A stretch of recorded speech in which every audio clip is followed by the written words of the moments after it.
السلام علیکم فرینڈز، کیسے ہیں؟ امید ہے کہ سب ٹھیک ہوں گے اور خیر وفیت کے ساتھ ہوں گے۔ تو ہم فجر کے ٹائم مولا کے روزے پہ نماز پڑھنے کے لیے گئے تھے باجماعت، اور اب ہم واپس آ رہے ہیں ساری زیارت وغیرہ کر کے مولا کے روزے کی۔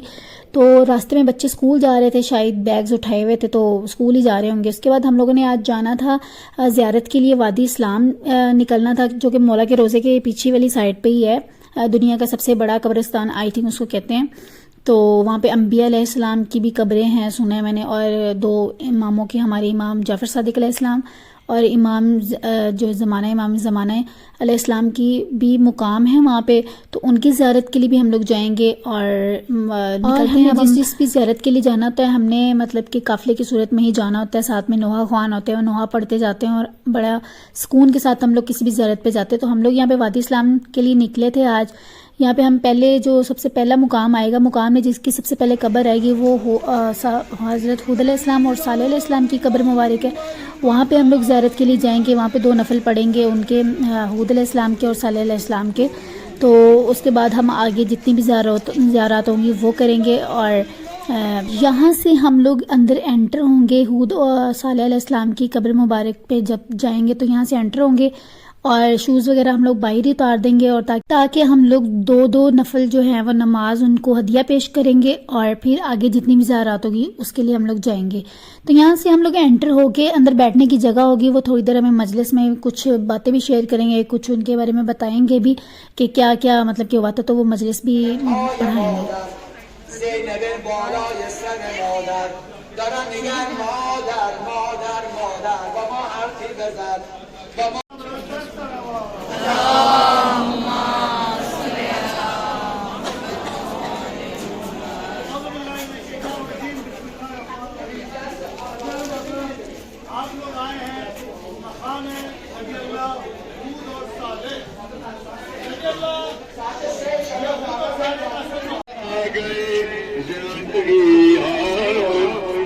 زندگی گندگی روشنی آ گئی، روشنی آ گئی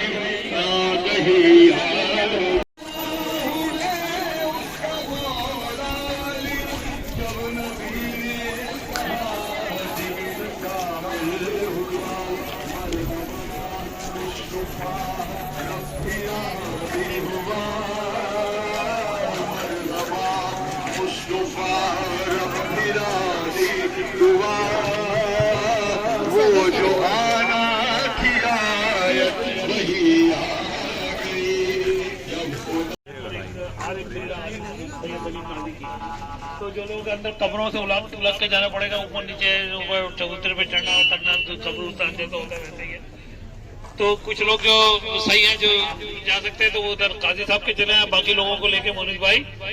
جو ہے وہ یہ دلاور بھائی وہاں چل جا رہے ہیں، مقام امام زمانہ امام صادق۔ جو لوگ جن کے گھوٹے ووٹے کو مسائل ہے وہ نہ جائیں،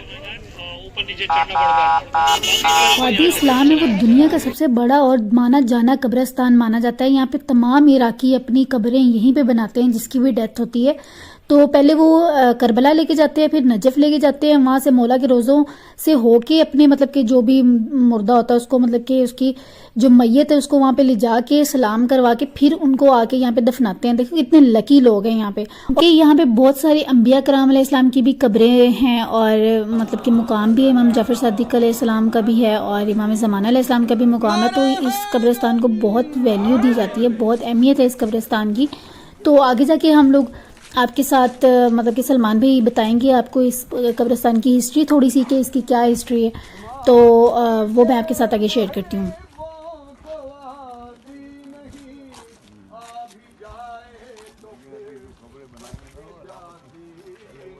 عراق میں جتنے بھی لوگ شہید ہوتے ہیں ان سب شہداء کی قبریں بھی اسی وادی اسلام کے اندر ہی موجود ہیں، تو جس کی وجہ سے اس قبرستان کو بہت سی اہمیت دی جاتی ہے، مطلب کہ اہمیت ہے ویسے بھی اس قبرستان کی، جہاں پہ ظاہر ہے ہمارے جو ہے انبیاء کرام علیہ السلام دفن ہو، اس قبرستان کی تو کیا ویلیو ہوگی۔ تو